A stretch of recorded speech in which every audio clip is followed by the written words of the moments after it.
నిన్నటి current affairs లోని చివరి ప్రశ్నకు సమాధానం. భారత రాజ్యాంగ దినోత్సవం ఎప్పుడు? 1949 నవంబర్ 26వ తేదీన భారత రాజ్యాంగ సభ భారత రాజ్యాంగాన్ని ఆమోదించింది.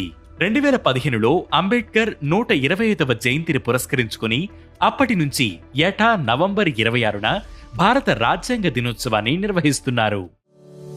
ఇక మొదటిది పార్లమెంట్లో రాజ్యాంగ వజ్రోత్సవ వేడుకలు.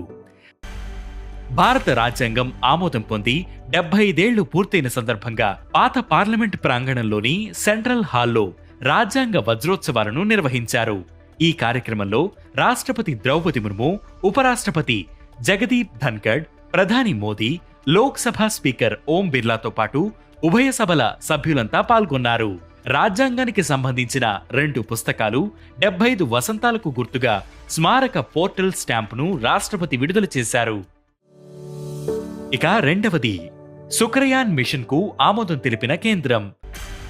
భారతీయ అంతరిక్ష పరిశోధన సంస్థ ఇస్రో చేపట్టిన శుక్రయాన్ మిషన్ కు కేంద్రం ఆమోదం తెలిపిందని ఇస్రో డైరెక్టర్ నీలేష్ దేశాయ్ అన్నారు. ఈ శాటిలైట్ ద్వారా శుక్రుడి ఉపరితలం, పర్వతాలు ఏర్పడిన తీరు, వాతావరణ మార్పులు, ఐనోస్పియర్ ను తెలుసుకుంటారు. ఇందుకోసం శాటిలైట్ లో పవర్ఫుల్ రాడార్లు, ఇమేజింగ్ స్పెషల్ డిజైన్లు అమరుస్తారు.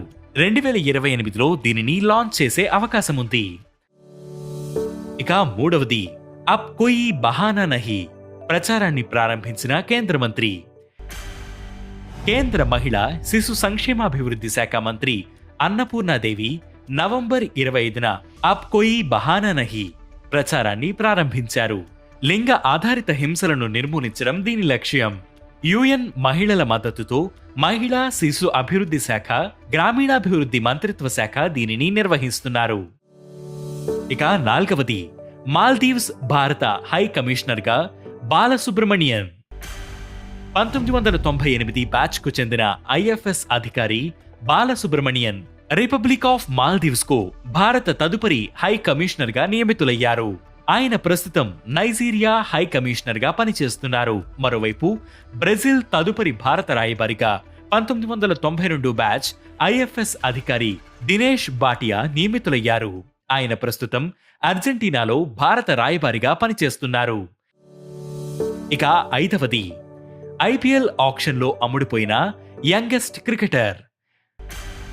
బీహార్కు చెందిన 13 ఏళ్ల వైభవ్ సూర్యవంశీ ఐపీఎల్ ఆక్షన్లో అమ్ముడుపోయిన అతి పిన్న వయస్కుడిగా చరిత్ర సృష్టించాడు.